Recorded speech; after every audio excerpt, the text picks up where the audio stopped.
Hi there, Jane with Pulpit Nation, and today we're going to look at a basic glove reveal.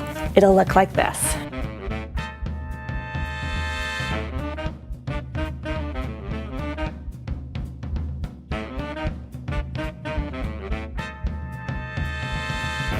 Okay, so let's look at the glove. So when you put your glove on, don't put your fingers all the way to the end of the material.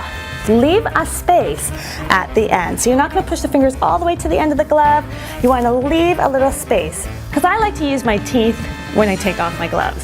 So we're going to start with, remember how we talked about presentation? So I'm going to do a little presentation first. A little slide up, add some flares. Awesome.